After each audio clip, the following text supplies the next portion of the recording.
Start. महीनों तक यथास्थिति कायम रखकर जातीय संकट से निपटने की कोशिश करने के बाद केंद्र सरकार ने आखिरकार अपने कदम बढ़ाए और इस उम्मीद में मणिपुर की एन बीरेन सिंह की अगुवाई वाली सरकार को सत्ता से हटा दिया तथा राज्य में राष्ट्रपति शासन लागू कर दिया कि यह बदलाव बेहतरी का अग्रदूत साबित होगा।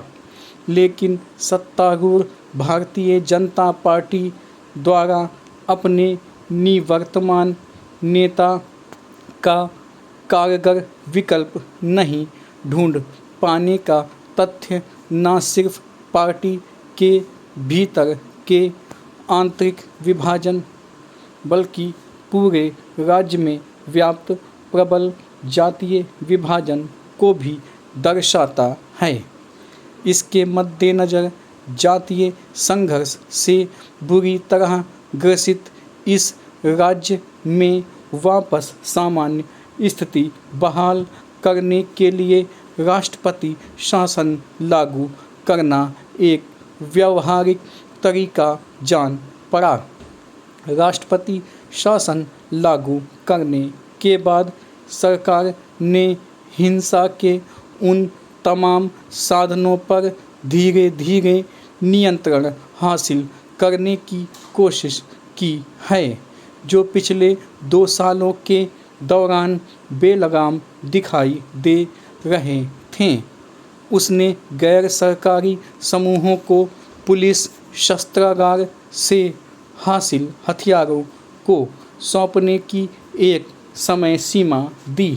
उसने राज्य में विभिन्न राजमार्गों पर इन समूहों द्वारा लगाए गए अवरोधों को हटाकर पहाड़ी एवं घाटी के जिलों के बीच मुफ्त आवाजाही सुनिश्चित करने का प्रयास किया है। इन कदमों को लागू करना बहुत सरल नहीं रहा है। अभी भी गुम हुए लगभग 3000 हथियारों का सिर्फ एक हिस्सा लगभग 1/3 ही वापस हासिल किया जा सका है और गुम हुए अधिकांश हथियार वो हैं जो इम्फाल घाटी और उसके आसपास के इलाकों से लूटे गए थे।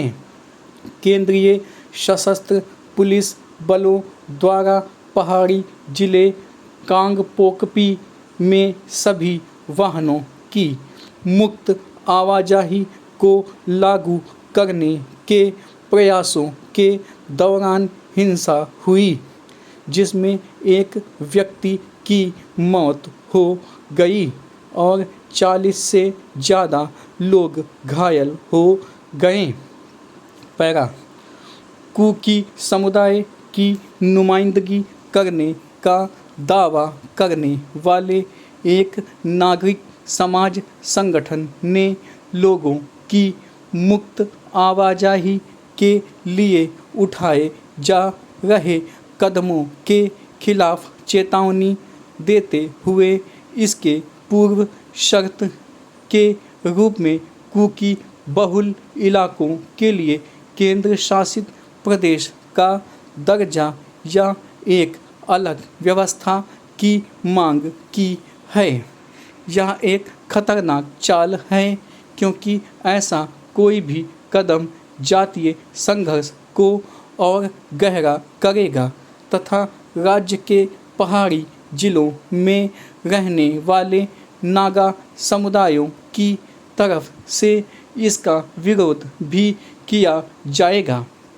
सरकार को दोनों समुदायों के प्रतिनिधियों के साथ बातचीत जारी रखनी चाहिए और साथ ही हिंसा की किसी भी धमकी को सख्ती से खारिज करना चाहिए तथा शांति बहाल की जानी चाहिए।